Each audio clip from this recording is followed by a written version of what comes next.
माघ महात्मा 25वां अध्याय। पिशाच कहने लगा कि हे मुनि, केरल देश का ब्राह्मण किस प्रकार मुक्त हुआ, ये कथा विस्तार पूर्वक मुझे सुनाइए। देवव्रति कहने लगे, केरल देश में बासु नाम का एक वेद ब्राह्मण था।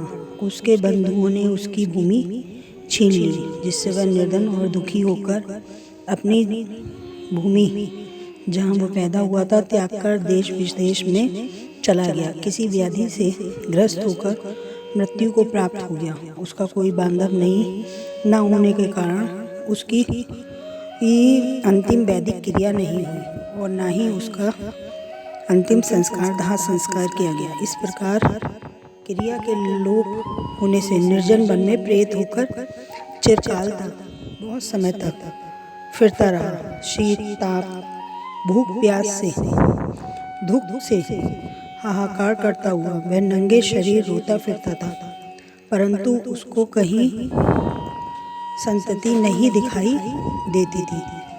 सर्वथा दान न देने से वह अपने कर्म फल को भोगता था। जो लोग अग्नि में आहुति नहीं देते, भगवान का पूजन नहीं करते, वे आत्मविद्या का अभ्यास नहीं करते, तीर्थों से मुक्त रहते हैं। जो लोग दुखी लोगों को स्वर्ग, वस्त्र, कंबल, रत्न, फल, जल नहीं देते तथा छल कपट से जीविका प्राप्त करते हैं, दूसरों तथा स्त्रियों का धन हरने वाले, चोर, वृद्ध तथा आतुर और स्त्रियों पर निर्दयता करने वाले, आग लगाने वाले, विष देने वाले, झूठी गवाही देने वाले, माता पिता भाई बहन संतान तथा अपनी पत्नी का त्याग करने वाले,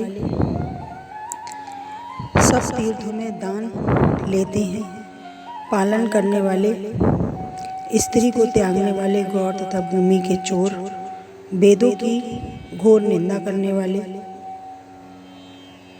प्राणियों की हिंसा करने वाले, गुरु की निंदा करने वाले, यह सभी बारंबार प्रेत, पिशाच, राक्षस तथा बुरी योनियों में जन्म लेते हैं। इसलिए बुरे कर्मों से बचकर धर्म के कार्य तथा यज्ञ, दान, तप आदि करने चाहिए, क्योंकि कर्म फल अवश्य में मिलता है। इस प्रकार प्रेत की गति देखकर पाप कर्म कदापि नहीं करना चाहिए। ब्राह्मण आगे कहने लगे, इस प्रकार उस केरल ब्राह्मण ने उस पर्वत पर अधिक समय व्यतीत करके एक मार्ग में पथिक को देखा, जो 2 गगरियों में त्रिवेणी का जल लिए हुए था। आनंद पूर्वक ब्राह्मण भगवान के चरित्र का गान कर रहा था। प्रेत ने उसका मार्ग रोककर कहा कि तुम डरो मत, इस गगरी का जल मुझे पिलाओ, नहीं तो मैं तुम्हारे प्राण ले लूँगा। ध्रुवव्रति कहने लगे कि दुखी, दुर्गल, नंगे, मुरझाए हुए तुम कौन हो? पैरों से पृथ्वी को स्पर्श न करके चलते हो। लोम ऋषि बोले। प्रेत यह वचन सुनकर कहने लगा, ऐसा मेरा होने का कारण सुनो। मैंने कभी ब्राह्मण को दान नहीं दिया, अत्यंत लोभी, क्रियाहीन, दूसरे के अन्न से पलने वाला। मैंने कभी किसी को भिक्षा नहीं दी, न दूसरे के दुख से दुखी हुआ।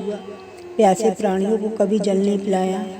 मैंने कभी छाता जूता जान नहीं किया।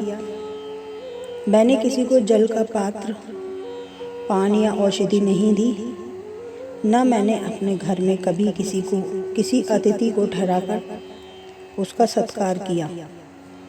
अंधे, वृद्ध, अनाथ, दीनों को मैंने कभी अन्न से संतुष्ट नहीं किया और न ही किसी रोगी को मुक्त किया, न ब्राह्मणों को दान दिया, न कभी अग्नि हवन, किसी वैशाख आदि मास में किसी को ठंडा जल पिलाया। पीपल का कोई वृक्ष न लगाया, कभी कोई व्रत करके शरीर को नहीं सुखाया। इस कारण मेरा पूर्व जन्म सभी बुरे कार्यों में व्यतीत हुआ। मेरे पूर्व जन्म के कर्मों से ही मेरी यह गति हुई है।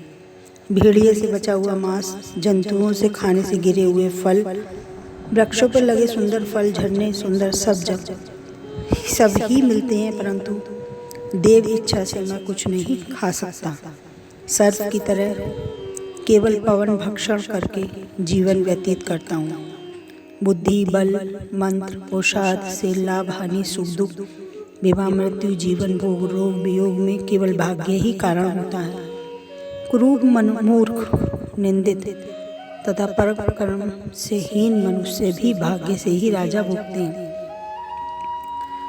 पर्वत पर भी बलवान राक्षस, पिशाच रहते हैं, जिनमें से भी कोई कहीं कहीं वन में फिरते हुए अपने कर्म के अनुसार अन्न जल प्राप्त करते हैं, परंतु उनका भय नहीं होना चाहिए, क्योंकि धर्मात्मा पुरुषों की उनकी पवित्र ही रक्षा करती है।